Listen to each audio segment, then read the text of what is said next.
right, stop me if you've heard this before. A big Wall Street bucketing buck, a big business guy, being wooed to run for the highest office in the land, the presidency of the United States. Jamie Dimon, the latest to get some Wall Street tongues wagging that maybe he'd make a fine presidential candidate.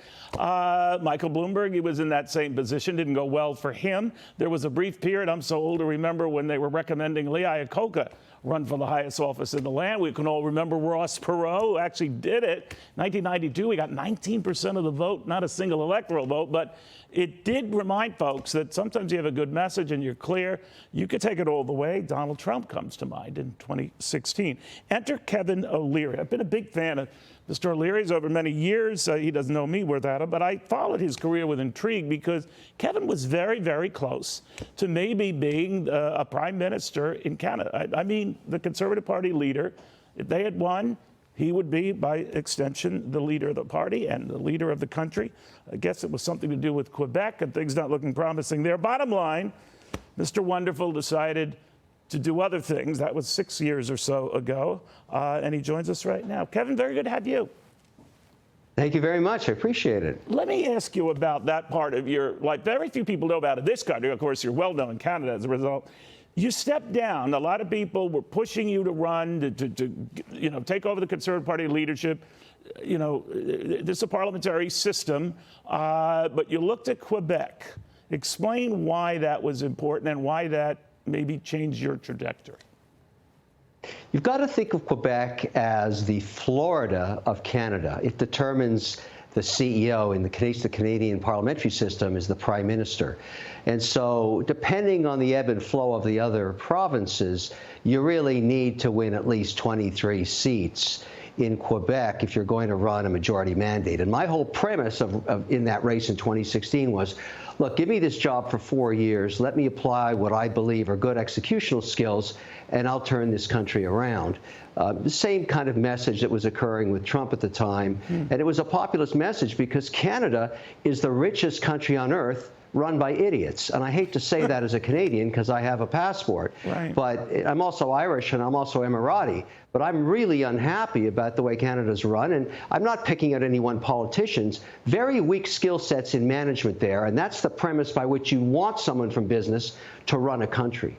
You've been very public in your disdain for the Prime Minister now, Prime Minister Trudeau, that he's doing a horrible job, that he's making things worse. You still subscribe to that, I guess, right? He is one of the most successful politicians in history. He's been in that seat forever. He has zero executional skills. He is a horrible manager. He perhaps is the worst manager Canada's ever been under. The absolute worst. It can't get worse. Absolutely a -10. So how do you feel about Trudeau? All right. Oh, you just answered that. Let me ask you, though. I mean, you were being touted. You're highly regarded in Canada and in this country as well. Very successful businessman. It's a great story. But I've often told people in studying a lot of business types who get wooed to run for high office, be it in Canada or the United States, that it's not as easy. And making in the political world is just not as easy as well. That's what made Donald Trump's victory back in 2016 so remarkable. It was so unusual.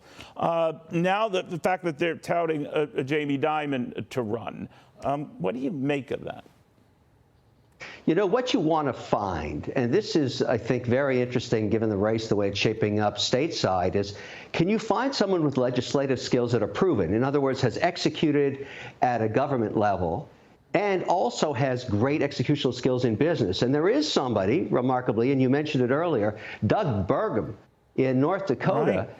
Right. You got to remember, I came up with him in the software industry. He created a massive software business that Microsoft bought, but he's also been very successful as a governor of North Dakota. And I know that because I invest in North Dakota. So I've met him and I've talked to him.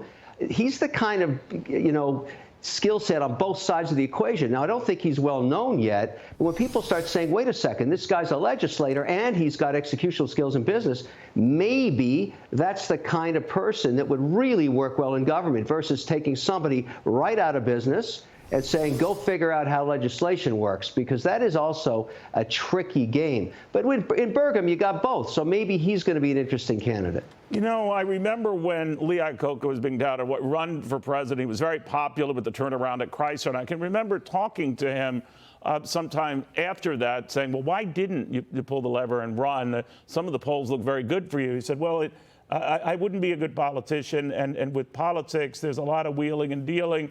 You can't just make an order. You can't just do what you can as the chief executive, and it's just not going to work. What do you think of that, that a lot of these Wall Street business types discover what might work for them in business necessarily doesn't translate to politics?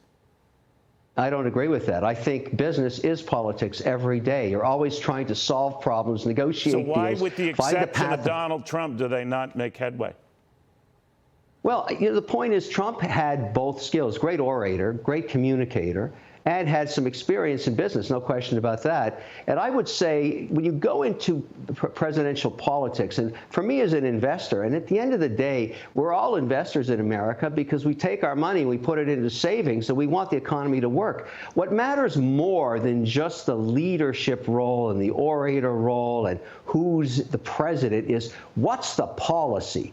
And at the end of the day, I invest in policy. So I'm looking for leadership that's going to give me a package of policy. And under the Trump leadership, he was very controversial. There's no question about it. Right. But look at the policy for small business where I operate, which is 68% of the economy.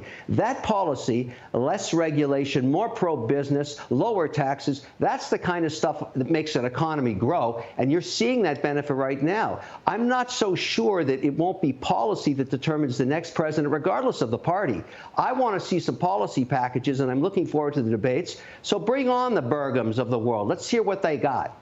You know, the track record, as I said, is a little sketchy. But what's remarkable is the success of our most well-known, let's say, rich presidents. John F. Kennedy, Franklin Roosevelt. They were among the richest we've ever had. Of course, Democrats, and they appeal to the common man, which seems ironic, but it clearly worked. So Democrats have had more success with rich guys or those representing our wealthiest families making it to the highest office in the land. What do you make of that? You just described the American dream. Why did I move my business out of highly taxed Ontario to Cambridge, Massachusetts? Because it's America. It's where you go if you're an entrepreneur. Why does everybody want to move here from around the world? Because that dream can come true. I came from nothing. I was a middle-class family. America gave me that opportunity to grow a business and turn it into multi-billion dollars in transactions.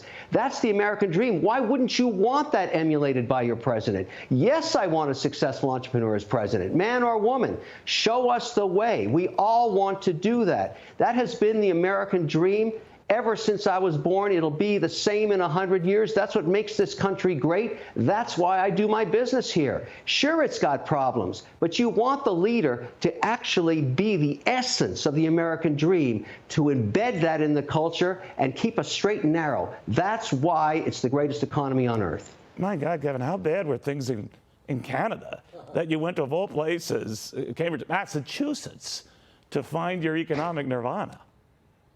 I'm not in Massachusetts anymore. Elizabeth Warren kicked me out. She kicked me out, and I moved to Florida, where every entrepreneur is embraced, and Texas. That's where I invest now. I love the competition of states. I like the fact that 3,000 license plates a month move to Florida out of New York. Everybody's leaving Massachusetts because they can after the pandemic. California, they're not even doing business. Go to places like Oklahoma, West Virginia, North Dakota. That's where the action is, because they're pro-business. All right. It would have been an interesting prime minister. That would have been fun to watch. So we'll watch closely. Kevin, thank you. I could fix that place. I could fix that place. I know how to do it. I have no doubt. And you got a great sense of humor as well. Kevin O'Leary Ventures, Shark Tank investor, so much more.